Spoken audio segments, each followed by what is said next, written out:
Grabe itong si DeAndre Jordan mga boss na pinosterize ang former Denver Nuggets player na si KCP.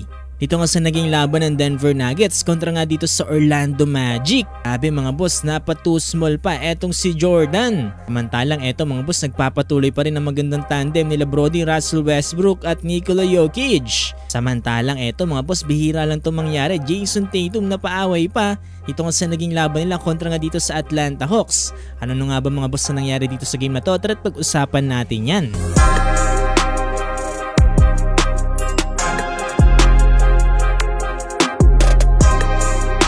So dito nga sa naging laban ng Nuggets kontra dito sa Magic under 7-minute mark sa second quarter.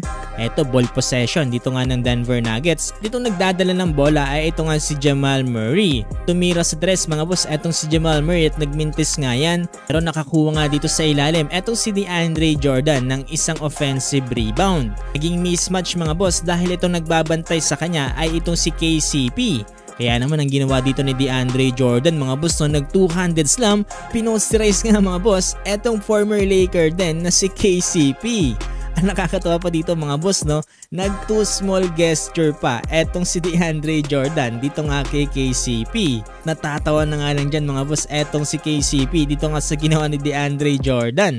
Maski nga mga boss dito ang bench ng Denver Nuggets ay nag too small gesture din dyan. At dito nga sa naging laban na to mga boss no, nakapagtala rin dito ng napakagandang stats. Eto nga sila Brody Russell Westbrook at itong si Nikola Jokic. Nanalo kasi sila dito mga boss sa naging laban sa final score na 113-100. Nanguna nga dito mga boss etong si Nikola Jokic at Christian Braun na meron tig 20 points samantalang Jamal Murray 19 points. Etong si Brody naman mga boss 12 points, 5 rebounds at 6 assists.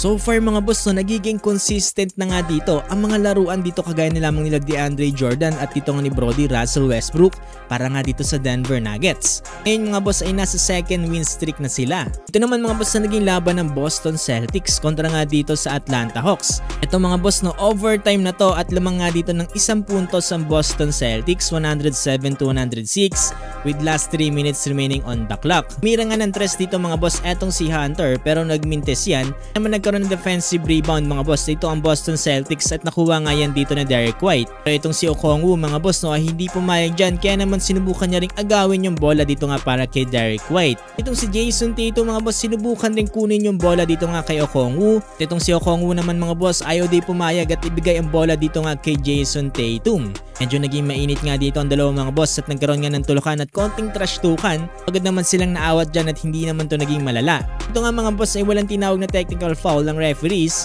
at nag-jump ball lang dito ang dalawa. Grabe rin itong si Jason Tatum mga boss no? Minsan lang din to masangkot sa gulo eh. Ang tuwa pa nga itong head coach ng Boston Celtics mga boss na nangyayari dito kay Tatum at Okongwu. Eto si Trae Young naman mga boss tinawanan itong pagpapalakpak ni Joe Mazzulla. Dito nga pala sa naging laban na to mga boss, panalo ang Atlanta Hawks 119-115 at nanguna nga dito si Trae Young with 28 points. Samantalang para naman sa Celtics, ito 24 points para kay Jaylen Brown, 23 points naman para kay Jason Tatum.